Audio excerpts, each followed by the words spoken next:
Dan is an entrepreneur. He's an angel investor, also a business coach, exited 3 different companies within a 10-year period. He wrote an incredible book, Buy Back Your Time. Essentially being a drug addict and a criminal, getting clean at 17, changing my life around. I think it built the skills that made me a good entrepreneur. The ability to be obsessed. Some people can't be obsessed. It's weird. It's like they don't have the muscle that says, hey, can you do something and go all in and go deep and like sacrifice forgetting to eat and not replying to your friends? Like, can you allow yourself to go that deep? Hey guys, welcome back to the Grant Mitt Podcast, episode number 103. I have a special guest, Dan Martell. I'm excited to have you, man. So Dan is an entrepreneur. He's an angel investor, also a business coach. He is also exited 3 different companies within a 10-year period.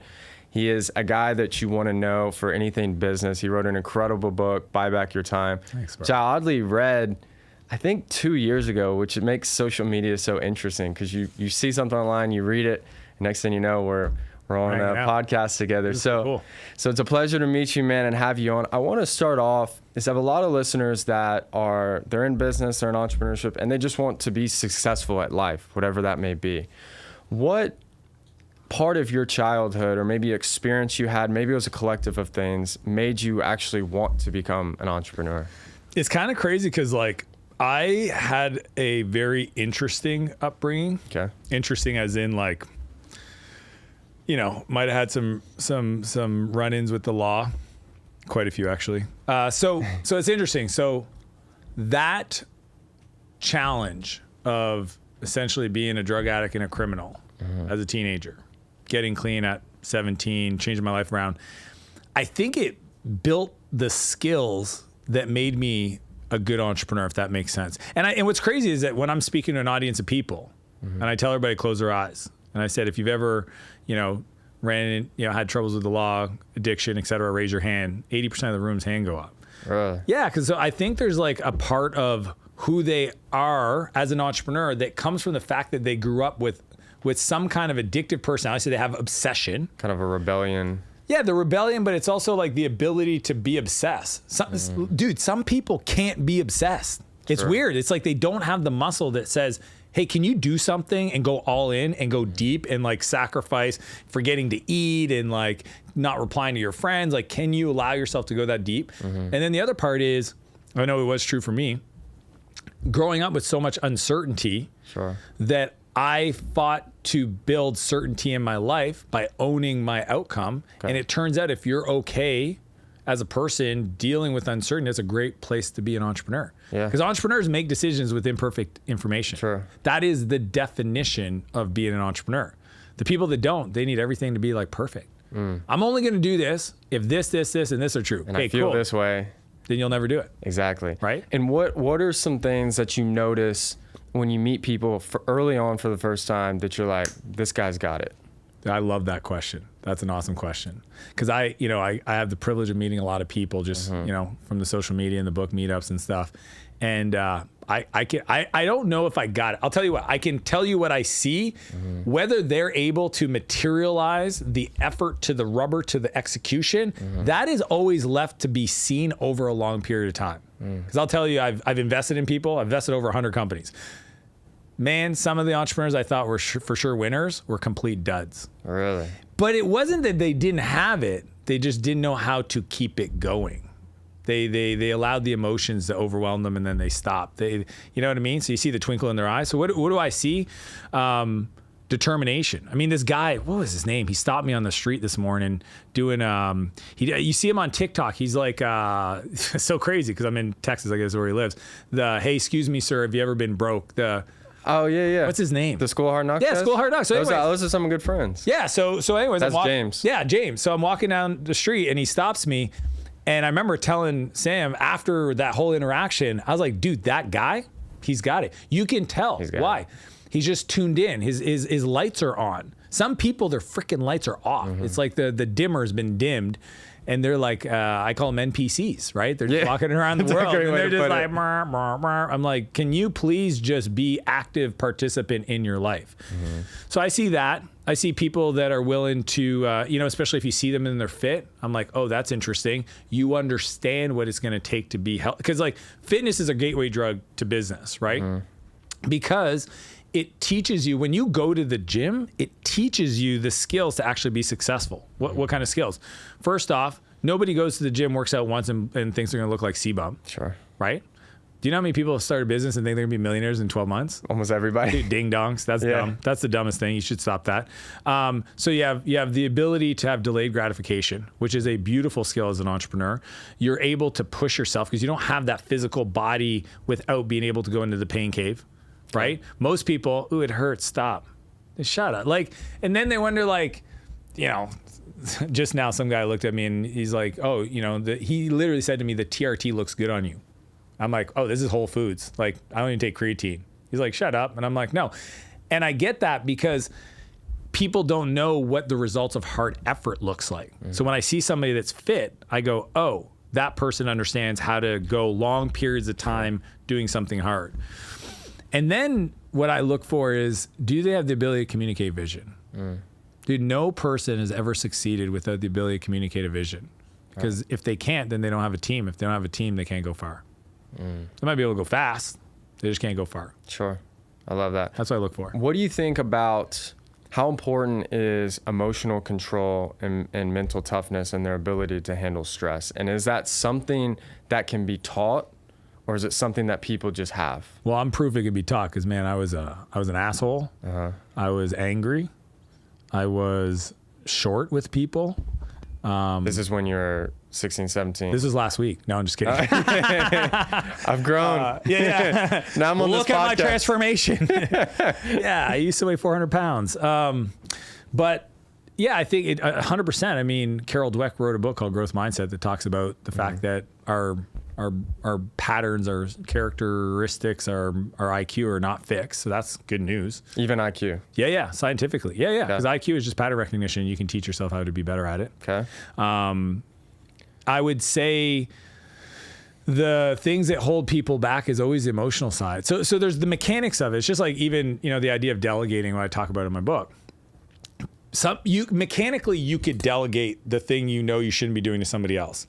If that delegation inside creates so much emotional turmoil, and I've seen this with people, that you break out in, you get hives or anxiety attacks or adrenal fatigue issues, literally the emotional response to having somebody else do something on your behalf because you are so scared. Really? That, oh yeah, dude, that you're gonna cost me my whole business. You're gonna embarrass me. That makes sense. You're gonna cost me money. So they even if they can mechanically delegate, the fear they have around that action could actually be the thing that causes them to then sabotage that progress, because then they take it back and that feels comfortable. So the emotional side of business, I think it's everything. I mean, I've seen people about to close a $10 million deal and let their emotions get in the way. It. Dude, I'm like, what are you doing? You literally just had to go in the meeting, shut your don't say anything. Yeah. Let the lawyers talk. Yeah. Why did you say anything? Well, he's trying to do this and this. That's cool. Text your lawyer.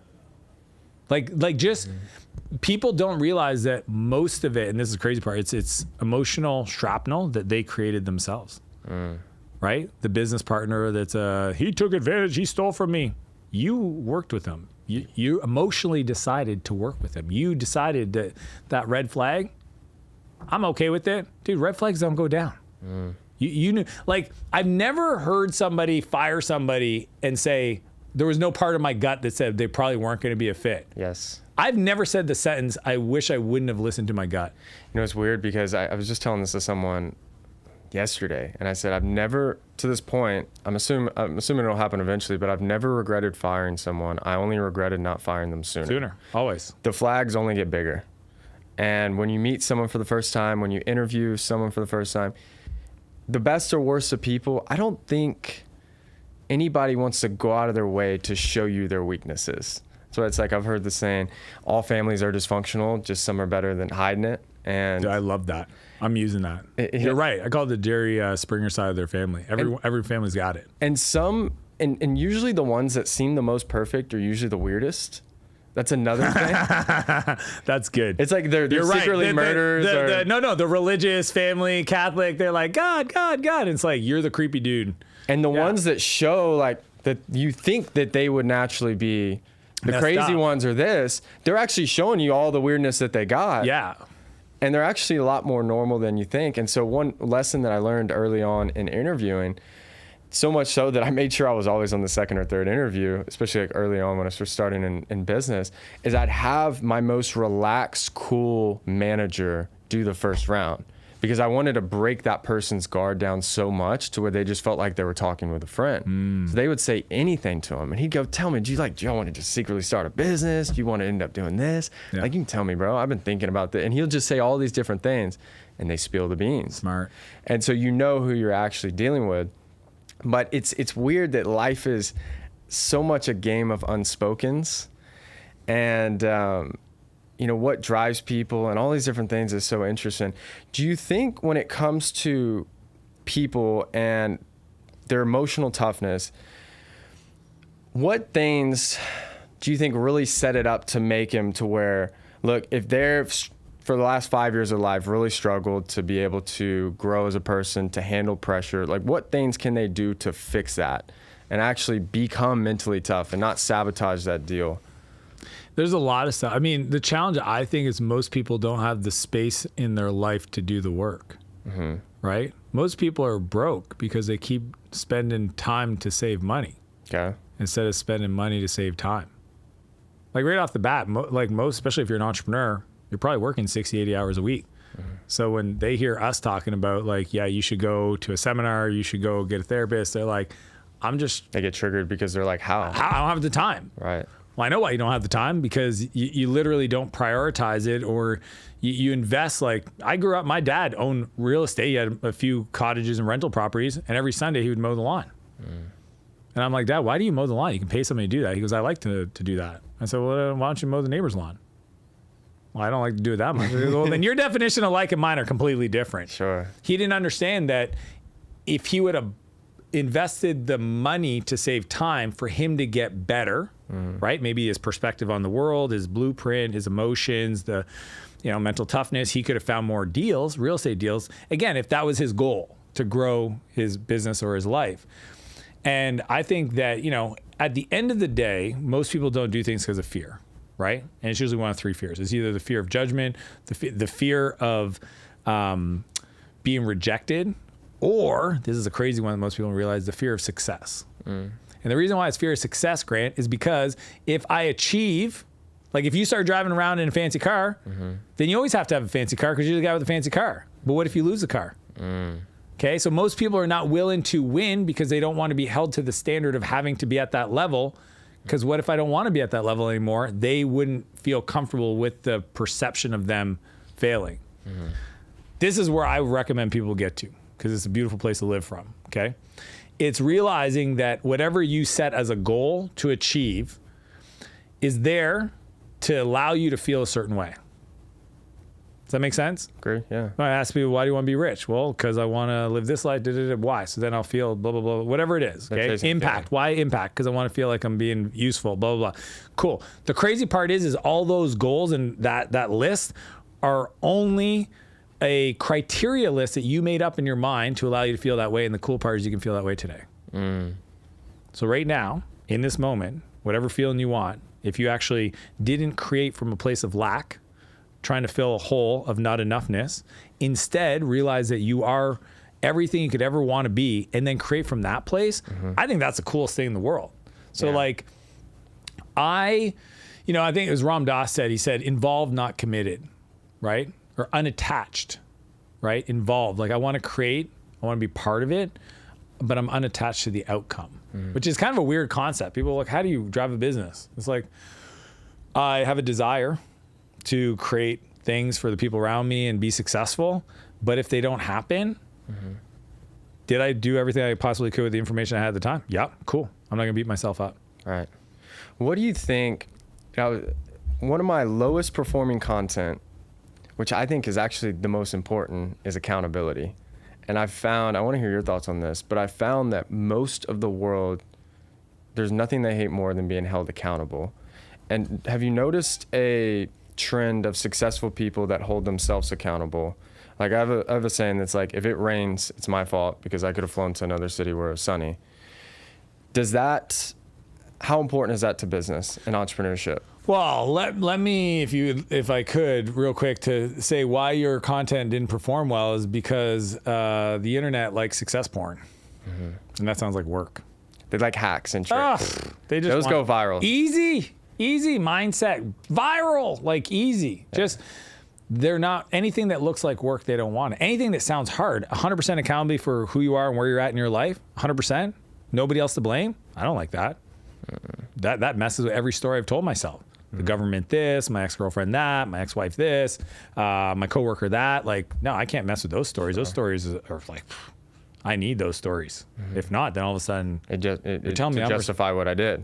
You're telling me that my life is 100% a response to how I think and do and what? No, that can't be it. Yeah.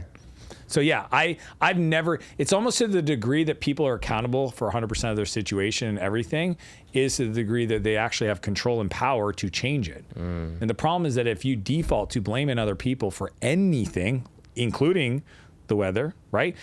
Like people, when they hear that, they go, that's silly, Grant. Literally, how do you control the weather? I don't control the weather. I control what I do with the weather. Exactly. If it's windy outside and I'm in a sailboat, I control how I set the sail. Exactly. Right? All I've learned being in business now for 27 years is seasons will happen. Whether I like it or not, there'll be winter, there'll be spring, there'll be fall, there'll be summer. So then my job is to figure out what season am I in and calibrate based on what I want to achieve, what's the appropriate response. I have 100%. So like, we had a global pandemic and the rest of the world, everything gets canceled, shut down. I came from Canada. So like Canada turned into a communist country. I mean, it's the craziest thing in the world. And we were supposed to do an Ironman race. And everybody's like, oh, what a bummer. The race got canceled. I said, no, I'm still doing the race. Well, how are you going to do the race? There's no race. I said, I can walk outside right now and do a race. So you're just going to do the race? Why would you train for 2 years and not do the race? Sure. Like, so you're telling me that you were only doing the race because there's people cheering? Like, why were you doing it? I'm doing it because I want to see, can I do it? So it was bananas. We called it Corona Man. There was 5 of us. Corona Man. Corona Man, yeah. Iron Man actually got behind us, sent us our kits. They heard we were doing this. We had to do it secretly. So we had to set it up in a lake because again, Canada, there's bubbles. Fresh air will get you. Yeah, the bubble. Yeah, the fresh air will kill you. There was like these family bubbles you couldn't break, whatever. So the 5 of us like set up the buoys the night before. We had the routes. We had the support. We put it in we literally had bottles in the ditch and nutrition and we did our own full distance Ironman race, self-supported. And you know what people said after we were done? That's not a real Ironman. It doesn't count. Here's what I learned about people, especially friends and people you don't know, when it comes to explanations, right? Because they say that and people want to explain or fight with them. What I've learned is my friends, the explanations, they don't need them. And the people the haters, they won't believe them. They'll have another thing. They'll just be like, that wasn't real. That wasn't a real race. I was like, how is it not a real race? Like, look at my Strava. They're like, yeah, but there wasn't, you didn't have other competitors. You didn't have 1,000 people in the water and da-da. And I'm like, wow, that's so fascinating. You have such an identity of who you are that you'll criticize and pull people down. That's like my problem in most of the population is that the way they want to be successful is pulling people down. They talk shit about other people. They literally see people, they see you do Grant. Oh man, look at him. He's blowing up on Instagram. He's doing great. His videos are doing great. Yeah, I bet he's paying. I bet he's doing this. Yeah. Because they can't accept that maybe the content actually is good enough because they're also doing content and it's not doing as well. Sure. And they go, well, it's because I don't want to pay. And that's why I think the first step is saying, you know what? I'm the common denominator in every single situation I face. If I hire someone and they mess up my business, it was my decision to hire them. If it was my manager that interviewed them and did the hire, I hired the manager, trained them to do it, and there wasn't a policy in place. And for me, I think you briefly said this, to me, becoming self-accountable gave me peace. Because I don't know about you, I get anxious if the outcomes that in my life happen because of only other people. But if I know that it's on my merits and my efforts, I know I'm going to figure it out and find a way. And so when you have full control of your life and you make that decision, then you can change it. Yep. Then you can make different choices. Then, as you think about a hurricane, right? Hurricane goes into Miami or into Houston. It hits everybody, no matter if you have a $20 million house or you live in an apartment or you live in a small house. So everyone has to survive the hurricane. Everyone gets hit by the hurricane. The goal is not to beat the hurricane. The goal is to survive. keep the house up and keep building. And a lot of times life is like that, to where, you know, when you are accountable, you have no other choice but to get better and to get smarter people around you, because if you don't, your life doesn't improve. Yeah. And it's sometimes just literally that simple. And I want to segue this into a question, because I heard that early on, the first ventures and businesses that you have were a failure. And then was it the third one that was successful? Yeah. What did you learn in the first two that made the third successful? And if you could go back into time and you could say, everyone listening that's about to start a business, how do you not mess up like Dan did? I'll tell you what I would tell me, but I also realized that I never got better unless things were hard. Okay. So the challenge with the lessons learned is that you can avoid some, but others you have to go through. Mm-hmm. The difference is that you repeat the mistake 7 times in a row. The hiring, right? Do you hire? It's like when people in a relationship and they're like, this person's different. You know, the girlfriend or boyfriend is like, okay, they might not have blonde hair like your ex, but they act just like your ex. They're the same person. Yeah, they're the same person. So that's why I think it's, you know, if I could go back, I would just tell myself to try harder, move faster, because there's no way I could avoid learning those lessons. Because, dude, if I could read it from a book, and I do, some things just have to be experienced, just like you can't learn to surf reading a book. You got to touch the stove. Exactly. Mm-hmm. And you need to know what your capacity and edges are for you at that time. Mm-hmm. So, I mean, the first company, the first lesson I learned is I didn't think big enough. I gave it the wrong name, .ca, small community. I literally called it Maritime Vacation, which is the maritime provinces in Canada on the East Coast. And it was a total market size of 300 cottages. Mm-hmm. The guy that owned atthecottage.com came in and took all my customers. So I actually built the market. You know? You helped him. Yeah, and then he came in and he's like, hey, that sucks and this is better and I'll get you more distribution. So like that was the first lesson I learned was actually plan for success. Mm-hmm. Like just simple stuff. Like don't go and overbuild the business, but by all means, like protect, you know, like just make good decisions about like, what if this does become the $100 million company? Mm-hmm. Am I making decisions that are hard to unwind, right? Mm-hmm. Business partnerships, giving somebody 50% equity you just met at a weekend party and you're like, I want to be in business with you. Like those kind of things, okay? So I would have just say plan for success, because most people will plan for failure, but what if it wins? Like when I start a company with a partner, okay? And let's say we're 50-50. I ask myself, okay, when this is a $100 million company, if this person leaves after 4 years, because that's the vesting schedule, and then they have 50% of my company, and I keep going for another 6, and I sell for $100 million, am I going to be happy about the fact that I'm writing a check for $50 million to that person? And if the answer is no, then don't do it that way. No, like you literally have to plan for the positive as much as you try to mitigate the downside. Mm-hmm. So that'd be the first thing I'd tell little Dan, you know, back then. The other one is on the second one is I sold commodities, man. I was selling web hosting. Like it's like selling salt. Honestly, it's like opening up a restaurant. The reason why restaurants fail is because the margins aren't there. You know, like it's the craziest thing. If you don't know how to operate a restaurant, you can make a ton of money in a restaurant, but it is precision. It's food costs. It's labor costs. You got to know your numbers. Oh, it's marketing. It's all of it. You can make a lot of money in restaurants, and people do. It's just rare because there's not enough slack in the system to make up for you being young and not knowing and making mistakes. The mistakes take you out of business. A lot of margin of error, yeah. It takes you out of business. So I would have told myself to start something that has higher gross margin. And that's what I tell young people today. When people come to me, they go, what should I do? I said, find something that you're valuable, that the market wants, sell it at a price that you have good margin, but price it as if you had to pay somebody else to do it. That's right off the bat. And then do nothing but that one thing for that ideal customer nonstop till you get to $1 million in revenue. And they're like, yeah, but I heard I should diversify. Yeah, by who? Show me their bank account. I'm just saying, like, let's talk. Elon Musk didn't diversify. He built a company, exited for 80 million, one company. So shut up. Bezos, one thing, go. Like all these luminary entrepreneurs did one thing, became deca-millionaires, then diversified. Even so, like, I only do software stuff. It's all I know how to do. It's all I do. It's all I invest in. I buy software. Yeah, I have an unfair information advantage. I have an unfair relationship network advantage. I have expertise that is nuanced, and one little micro tweak can allow the thing to be a winner versus not. Why would I get into real estate or anything else that is not what I've been doing for 27 years? Sure. Some people do that.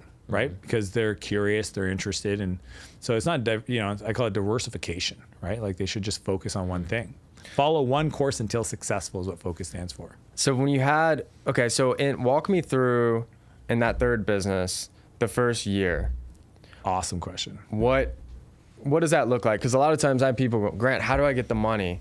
How do I get investors? Yeah. Am I using credit cards? Yeah. Am I borrowing money from grandma? Like, how do I get this thing off the ground? So the first thing that I did that was smart that I didn't know is I hired a business coach. Okay. His name was Bob. I read the book, The E-Myth by Michael Gerber. And I thought, this is different. I hadn't really read business books prior to that. I was a software guy. I said, yeah, I gotta build this thing so it's a franchise prototype. I just kept thinking that to myself. So I hired Bob, and man, did I underestimate the value of having just even somebody to talk to, right? Because I'd always have businesses and people work for me, but like I had to like be like the duck, right? Like cool, calm and collective above the water, and underneath is like, I have no idea what I'm doing. I hope they don't figure it out. Hope they don't quit on me. You know what I mean? Sure. That's what I did. But with Bob, I could be like super honest with them. And he did a lot of great things, right? Made me write my eulogy. At 23 years old, sat down, wrote my eulogy. He made me understand business systems. He made me understand the people, the accountability, and all that stuff. But the thing that he taught me, because I remember we were trying to like get customers. I had a few customers initially. That's why I started the company.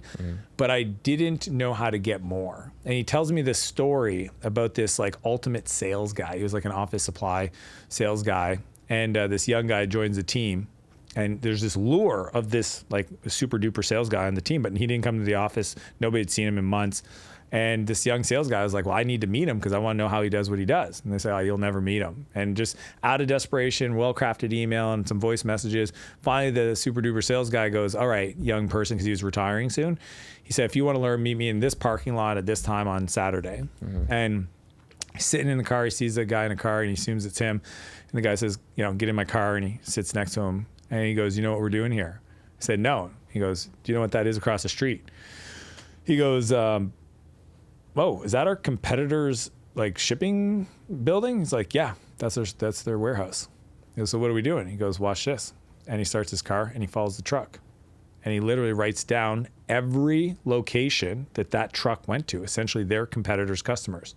And then what he did is 2 weeks before that date, he called those customers and said, hey, we've got an offer on this product at a discount. Did you want to give us a chance to win your business? So all he did was find out where the money went, where the customers were. So Bob tells me this story, and he says to me, Dan, you're selling enterprise software, okay? Enterprise portal software to be specific. How do you know when a customer has a pain and they need that software so that you can interject yourself into that conversation? Because I couldn't afford a sales team and do all this crazy marketing and go to events, and I didn't have a budget. All right. And I sat on it for like almost 2 months. And I remember I was like on a weekend just brainstorm. I think it was after, reading some books, and I was just like, they would post job postings for a portal architect. Like for a job, they needed, because if they were buying the software, they need somebody to run the project. So Dan created a bunch of fake resumes for every role, portal architect, lead portal developer, blah, blah, blah, blah, blah, different people's names, one number, my cell number. So every time somebody called for that person, my cell would ring and they'd say, yeah, is James there? I'd be like, oh, James is on vacation. He forwarded his number to me. Are you looking for a portal architect? And then I would use that as a conversation to sell the software. Was it like legal, nice? Was I lying? I guess maybe. Was I 24, 25 trying to figure out how I make this business work? Yeah, did I do that for 2 years and it gave me the foundation for me to actually scale? 100%. Yeah. And that attitude is what shifted for me. Is I stopped, I hired somebody to show me the way. And then once he gave me the pattern, I found the answer within the pattern. Do you know when people are like, so I heard you say this, but this is my situation. What does that mean? I'm like, dude, if you can't see what I just gave you as the pattern, the principle, the blueprint, and see yourself inside. Bob didn't give me the answer to the test. Right. He said, this is the principle. A customer makes a decision. There's a buying journey. What would need to be true for you to understand when that decision is being made so you can insert yourself at that point so that you don't have to skip the whole, dude, enterprise sales, average sales cycle, 24 months. I would have went out of business by the time I got a sale. No, I literally needed to figure out what's true the moment they're going to buy the software. And can I go there? I've used that in every one of my businesses since. That's great. It's what's allowed me to scale so fast. So then, okay, so you basically went out and you started getting these deals early on. And at what point did you start hiring? Right, day one. Okay, and who are you hiring? These friggin' interns that work for me. Literally, like, I had one job my whole life. I had these 2 interns. Called them up when I started the company. And I said, hey, I got this crazy idea. Do you want to join me? They were like younger than me. I was 24. They were like 22. They were like, okay. Like, this is what people don't realize. So they're like, I don't have any money to hire people. You don't need money. You need to be resourceful. You need to communicate. You have to be like, you know, Jim Rohn used to say, it's like you don't create success, you attract success by becoming an attractive character. The reason why people, like, think about it, you can just side hustle with friends or interns or people. You just, you know, but you got to have a vision. You got to sell them, right? The first sale is yourself to start the company. Second sale is another person. That's why, like, in a lot of these tech accelerators like Y Combinator, they predominantly only give money to and accept people that have co-founders. Because their philosophy is if you couldn't convince one other human to join you on this journey, then you're not going to be able to convince an investor, a customer, you know what I mean? Like, that's skill number one. Sure. So that was like, I hired right away, and then I ran around like an idiot for 4 years, spinning all the plates, working 100 hours a week, thinking nobody can do as good as me. Became a multimillionaire. Cool. Also cost me my relationship, cost me my health, almost cost me my sanity. So yeah, I didn't wait to hire, but I just didn't know how to lead. And then what changed after that 4 years? Well, massive pain incurred. And there was a debate because, you know, I made millions of dollars if I was going to do another company or I was just going to chill out. I lasted 4 months, like literally just retired for 4 months, enjoyed my summer. And then out of desperation, it's probably one of the smartest decisions I ever made. I like woke up one day almost in shock because I was like, if I keep this up, I can see what my life's going to look like. And there was this guy, Norm, in my town. He was like the old guy that was always at the bar. You know what I mean? Like that, you know, he's been in business. He's always got the young girls around him, and he's always got a boat, and there's like 6 fucking, and I'm just like, I don't want to be Norm. I don't want to wake up one day with gray chest hair and young people around and like live that life. Sure. You know, never be married, never have kids. Like that was not the vision I had for my life. So out of desperation, I woke up and I bought a one-way plane ticket to San Francisco. And I packed up my bag. I was in the middle of building a house. I just bought a cottage. I had a boat. I like, you know, I sold my company. Set up, yeah. Yeah, like I was doing the thing. And I just, everything, suitcase, moved to San Francisco, didn't know a soul. I just figured, if I get there, I'm in the environment, I get exposed to people, maybe I'll absorb something. And I just went on sabbatical. I said, I'm just going to go study and learn. And I met some incredible people. And one of my mentors down there, who's become famous now, is named Naval Ravikant.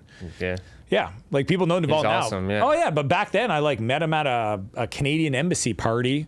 But I was like, hey. Is he Canadian? No, he was just friends with David Sachs, who's friends with the ambassador, who now, again, David Sachs is on the All In podcast. Yeah, he's been great. Yeah, so like all these people was the cohort, right? Drew from Dropbox. They were all like Joe and Brian from Airbnb. These were the people that were in San Francisco at that time. And I got to connect with Naval, and over the years, his business partner, Nivi, who they started AngelList. AngelList was actually an email list, and I was the Canadian angel on the email list. So like any Canadians coming to the Valley looking to raise, Dan got the call. Like all my investment, Hootsuite, I invested in, Unbounce, Canadian company. All those came indirectly through AngelList when it was an email, because that's what Craigslist started as an email list. AngelList, before it was a community marketplace, was an email list. And so I got to know Naval, and every once in a while we'd meet up and I just listened to him. And he talked about the idea of leverage. And this is the big idea. I call it the 4 C's of leverage. Naval talks about it, or somebody wrote about it in a book. But the 4 C's, if you understand these 4 master skills, I call it, there's nothing that you want to accomplish in the world you can't. That's a big claim, but I'll back it up. The 4 C's of leverage, okay? Not your time, because your time is infinite. We only got 1 hour. Right now we have an hour. And it produces an outcome. And the person who can produce the biggest outcome for unit of time has the most leverage. I would say the best in the world right now, if you just look at like how much increase in net worth per year divided by time you work, that would be the math equation, is Elon Musk. I mean, it's crazy. He just announced the droid robots. He had his big rocket friggin' land, the Falcon land, get caught with chopsticks in the air. Like, dude, the thing's 40 stories, 30 feet diameter, and he caught it out of the air after bananas. So it's like, okay, so he wins that award. But where are you at on that, and how do you increase that? Well, the 4 C's of leverage, the first one is content. So think playbooks, think standard operating procedures. I can create a checklist that another person can follow or a million people can follow. And as long as they follow it, I'll get a result. And that's why I fell in love with code, right? So that checklist, that document, but content, this podcast, if it's seen by 10 million people, does it change our lives? Like, does it take any more of our time? No. No hammer and nail. Nope. That's beautiful. So content was a big one he talked about. He talked about code, right? Why code? Automation, today AI. Like if you're not using AI every day, multiple times a day, you're working too hard. Yep. You're not that smart. And it's only you don't have better. Sometimes I'm sitting down with someone and they ask me a question. I said, have you asked ChatGPT the answer to that? And they're the question. They're like, no. And I go, it has a better answer because I know because I've asked it. It has a better answer than I'm about to give you. Yeah. And you can then talk to it and tweak it and play it 100% for your situation. Sure. So code was a huge one, automation and leverage. And that's why I was in the Valley. Third C is collaboration, people. Yep. This is leadership. You know, a lot of people, dude, they call themselves leaders. They got no followers. You're not a leader. Like your ability to convey a vision, a mission. I mean, that's why like I watch some of these people, like all the top people, and you can just, they call their shot. They literally say to the world, like, here's a crazy idea. A lot of people know of a guy named Gary Vaynerchuk, Gary V. What's the number one thing he wants to buy? Jets. Isn't that interesting? That every person that knows Gary Vee knows that he wants to buy the New York Jets. And he's been saying this for 17 years. First time I ever saw him back in the day, like early days of Wine Library, he was on vidler.com. He was doing like tech stuff with all the tech bros in San Francisco. And he was telling people that. And what that showed me is his understanding of human psychology. Where if you have a vision and a mission that's big enough for other people in your life, dreams and goals to come true, that's called leadership. Most people have a vision. They don't tell anybody. You don't have a vision. If you've never told somebody else, you do not have a vision. You have a wish. You have a dream. Then you look at the 4C, which is capital. Your ability to collect the resource called capital and deploy it efficiently. Capital stacks, different types of debt, understanding your numbers. A lot of people, I'm not good with numbers. If you use that, like if somebody says that to themselves in front of me, I have to like, we can't talk, we can't be friends. I'm walking away. I'm not saying you to be, we're not talking calculus. We're talking napkin math. If you can't look at this restaurant, run the numbers, how many turnovers, average ticket size, and then estimate with it. My kids do this to me, okay? My son's 10. We're at a mountain bike park. We're on the chairlift. And he asked me 3 questions, and then he says to me, so they make $175,000 a year. He's 10. I said, how did you come to that number? He says, well, it was $120 to rent the stuff. On average, there's probably 300 people here per day. They're open for 3 months, And I said, that might be their income. That's not their profit. He's like, what do you mean? I said, well, they have costs. And I taught him the rest of the equation. Sure. That skill set, you've seen this, you do this. I can tell you're the kind of guy where you'll like ask questions, you'll triangulate, and you'll be like, that person's making this much money. Once you start thinking like this, you go to you could be on a date with a girl, you could be traveling. Dude, you'd be buying something, buying a car, and you'll be like. You're sitting there thinking like, how much they make? What are their costs? How many people do they have? Why are they short staffed? Yeah, because you're in the arena of doing the practice to become a better entrepreneur. Sure. And I learn my innovation, my ability to build world-class software comes from studying other markets, not from the software market. I want to learn from other industries. I talk to more non-software CEOs every day to figure out how they look at it, how they learn. I mean, the capital stack stuff, I learn from the real estate folks. They're great. They're financial engineers. Yep. This shit, dude, the reason why there's so many rich real estate people is because it's the easiest business model in the world. It protects themselves from them. It's hard. There's no like, it's illiquid-ish, but it's liquid. There's leverage, there's debt, there's appreciation, there's tax benefits. Like the business model inherently is multiple businesses. Every real estate deal is a company. So the model actually sets them up to be successful, not because they chose, just because how it works. And yeah, the money wise, so those 4 C's of leverage, right? And would you say that's the biggest difference between 6 and 7 entrepreneurs to 9 and 10? Do you think it's those 4 C's? No, I think to get to 8 figures, for sure, you need the 4 C's. The biggest difference between getting to the first, million to 10 million and beyond, the first one is you got to learn to work with people. Okay. If you can't delegate, you're 300K.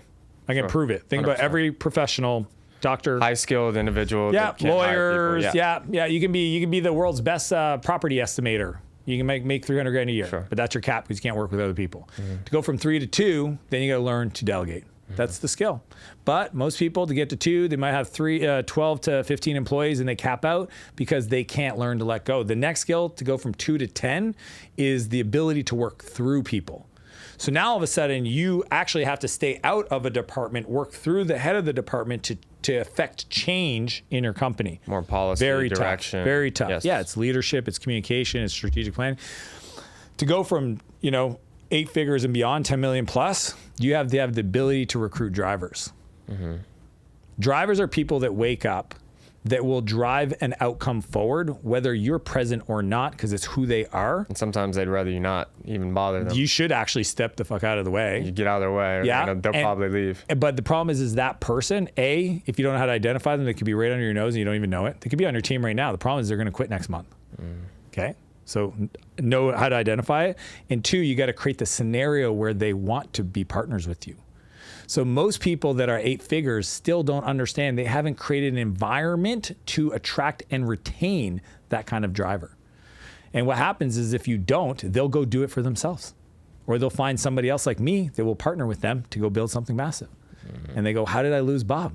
Well, it's because you never created a scenario where Bob could win with you. That's the difference. And that's usually through equity. It's equity, it's comp structure. There should never be a cap on somebody's compensation if they're a driver. It should be heavily performance. It doesn't have to be all performance. It's just, there should never, the rule is there's no cap. I got 2 guys in this room that are drivers on my team. There's no cap. If they want to make 8 figures, let's go. I want you to be as rich as humanly possible. I say this to them. I need you to be rich. They're like, I don't care about the money. I was like, that's a problem. You need to care about the money. Think about what the money can do for your family, for your future family. Like, I need you to care about the money because that's the feedback loop that you're creating the value. So I love that you want impact, the team. I'm here to learn, not earn. But I need the measurement, whether we like it or not, is done in dollars because we created value in the market. 100%. So just to finish up, what do you think is one financial lesson that every single person that's listening, that's not only an entrepreneur, that in 20 years they'll be thankful they heard it from you? Take every extra dollar you don't need to live off of and invest it in yourself. And anytime you spend anything other than investing in yourself, you're wasting the opportunity. So invest in yourself first. Full stop. I'm talking about if you spend $100 playing video games, go buy $100 worth of books.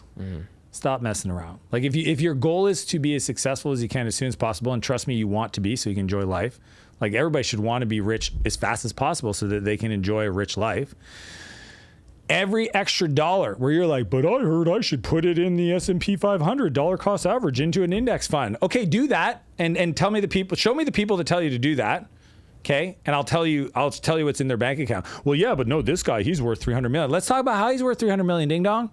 He didn't make 300 million off the S&P 500. He made it off real estate.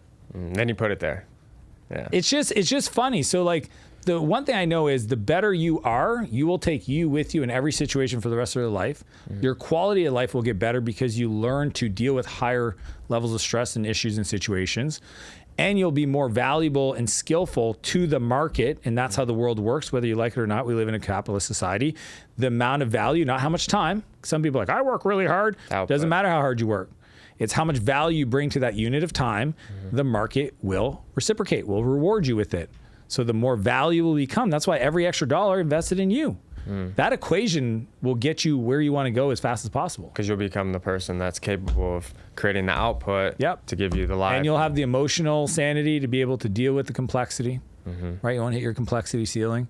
You'll be able to deal with $1,000 problems, $10,000 problems, $100,000 problems. Some people can't even deal with $10 problems. They can't deal with a flat tire. Oh my gosh, they get a cell phone bill. It's an extra $25. They're freaking out. They're online. They're 3 hours on hold, ready to scream at somebody. Give me that $25 credit back, you fuckers. I paid for that data roaming stuff. It's like emotionally for $25. I'm like, there's a bigger game out there. Dude, I had a $51,000 thing come up in my life 3 days ago, and I just moved on. Yeah. You just got to. You just got to learn once. That's interesting. Yeah. Didn't like that. Okay, we fixed the process. It doesn't happen again. Yeah, 100%. Cool. Learn once, move on. Move on. Dan, thank you, brother. Dude, awesome. Great. Cheers. Great combo. Thank you, guys.